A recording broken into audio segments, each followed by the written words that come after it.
कुर्बानी से पहले अगर कोई शख्स अपने बाल और नाखून काट ले तो उसको कफारा कैसे अदा करना होता है, एक ऐसा शरई अमल जिससे अक्सर मुसलमान आगाह नहीं।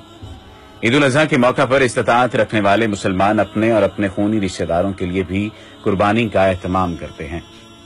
एक बेटा या बाप जो भी कुर्बानी करने की इस्तिताअत रखता है और अपने अहले खाना के जिन दूसरे अफराद के नाम पर भी कुर्बानी करता है, उन सबको भी अहकाम कुर्बानी को मद्देनजर रखना होता है।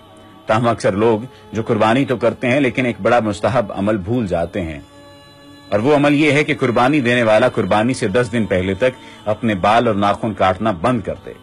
जो लोग गलती से नाखून या बाल काट लेते हैं उन्हें बहुत ज्यादा इस्तगफार करना चाहिए। इस हवाले से बाज़ उलमा कहते हैं कि जो लोग कुर्बानी से पहले नाखून और बाल काट लेते हैं उन्हें कफारा अदा करना चाहिए, किसी मस्कीन को खाना खिलाना, रोजा रखना, मुहताजों की मदद करना वगैरह। लेकिन उलमा की अक्सरियत ऐसे फतवा की सेहत तस्लीम नहीं करती। उनका इस्तदलाल है कि चूंकि ये अमल मुस्तहब है इसलिए ऐसे फर्द को ज्यादा से ज्यादा इस्तगफार करना चाहिए ताकि अल्लाह उसको मुआफ फरमाए।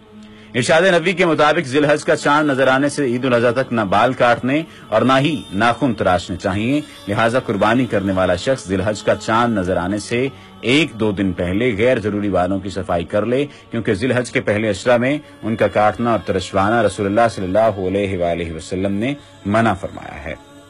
जिलहज के इब्तिदाई 10 दिनों में बाल और नाखून न काटना फरमाने रसूल सल्लल्लाहु अलैहि वसल्लम से साबित है।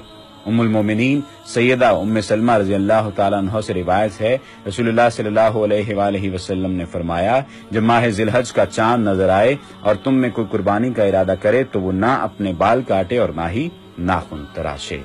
वमा अलैना इल्लल बलागुल मुबीन।